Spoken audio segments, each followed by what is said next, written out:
वरदान हो या श्राप, कभी व्यर्थ नहीं जाता।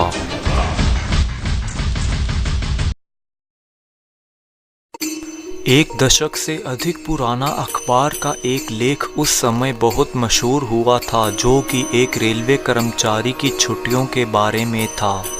गुजरात के नवसारी जंगलों में अपनी यात्रा के दौरान उसने एक 12 फीट लंबे आदमी को देखा, जिसके माथे पर एक गहरा घाव था। कर्मचारी ने उससे बात करने का दावा भी किया और पाया कि भीम उससे अधिक लंबा और बलशाली था। गुजरात में नर्मदा नदी के पास बहुत से लोग एक अजीब से आदमी के भटकने का दावा करते हैं, जिसके माथे पर एक गहरा घाव है। लोग बताते हैं कि वह आदमी बहुत लंबा है और हजारों मक्खियां उसके शरीर के आसपास हमेशा मंडराती रहती हैं।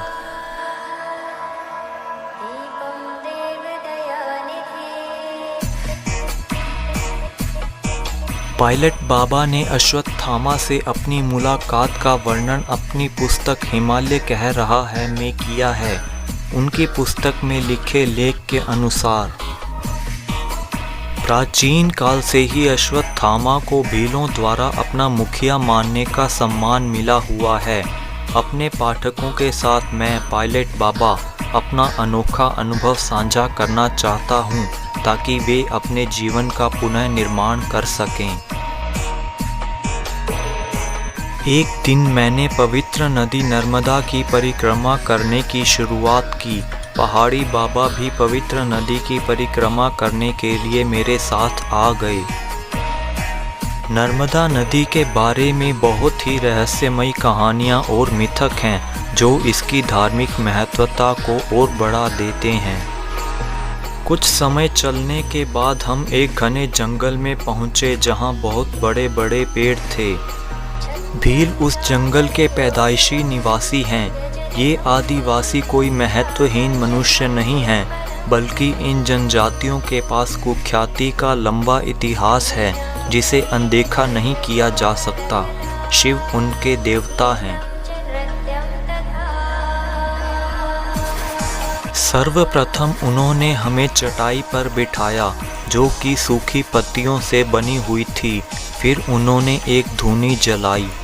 उन्होंने हमें खाने के लिए शहद के साथ कुछ घास की रोटियां भी दी। हमें अपने बीच देखकर वे आदिवासी बहुत खुश थे।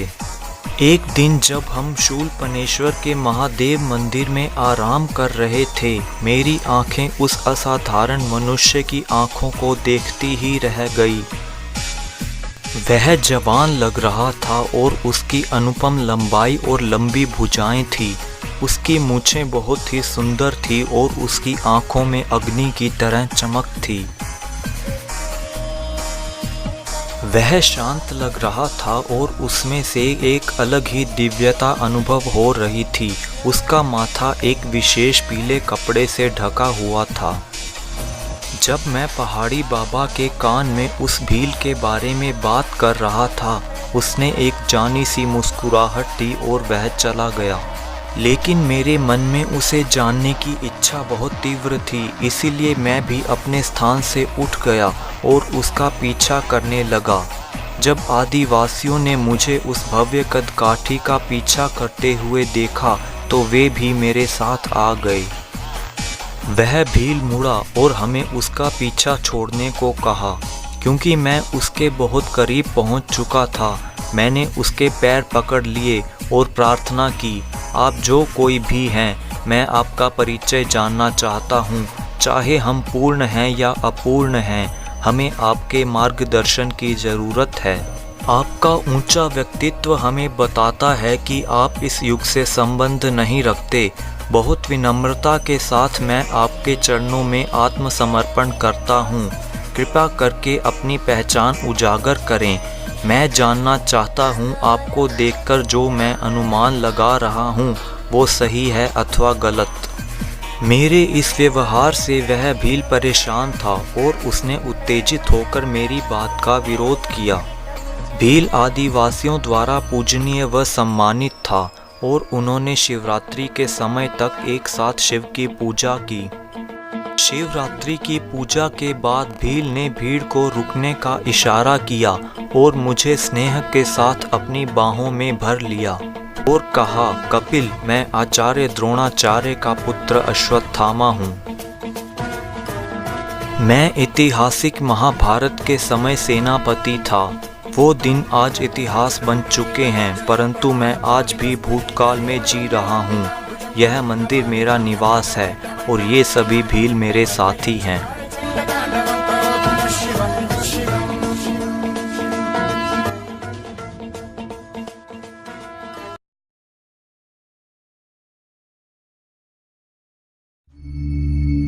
चौदहवीं शताब्दी के अंत में गडक कर्नाटका में नारायणप्पा नामक का एक गरीब ब्राह्मण था, जो बाद में अपनी रचना कर्नाटा भारत कथा मंजरी के कारण कुमार व्यास के नाम से प्रसिद्ध हुए। उनकी सबसे बड़ी इच्छा मूल स्रोत से आधारित महाभारत लिखने की थी, जिसके लिए वह दिन रात वीर नारायण यानी त्रिकुटेश्वर मंदिर में प्रार्थना करते रहते थे।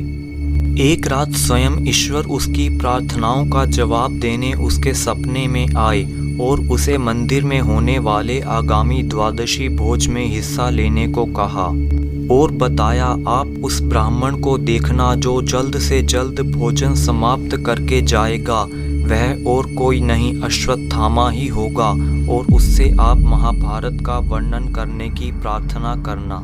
नारायणप्पा ने ऐसा ही किया और मंदिर में से जल्दी ही उठकर जाने वाले ब्राह्मण के पीछे पीछे चल दिया और मंदिर के बाहर आकर उससे प्रार्थना करते हुए कहा कि मैं जानता हूँ आप कौन हैं, आप अश्वत्थामा हैं, कृपया मेरी मदद करें। यह सुनकर अश्वत्थामा रुक गया और नारायणप्पा से पूछा, यह तुम कैसे जानते हो?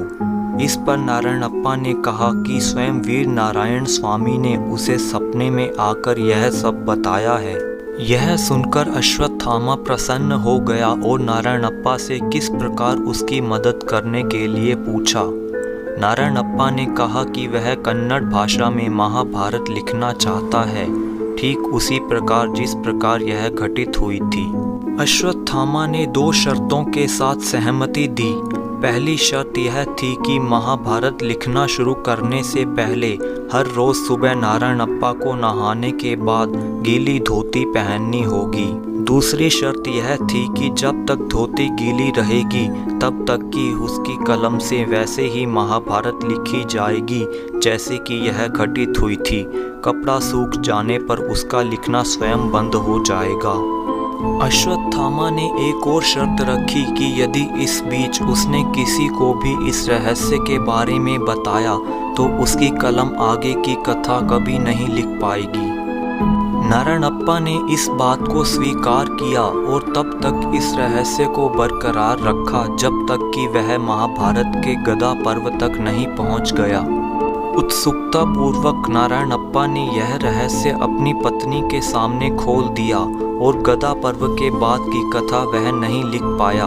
कुमार व्यास की महाभारत गदा पर्व तक ही सीमित है। अगर आपको वीडियो अच्छी लगी हो तो इसे लाइक व शेयर करें और चैनल को सब्सक्राइब करें।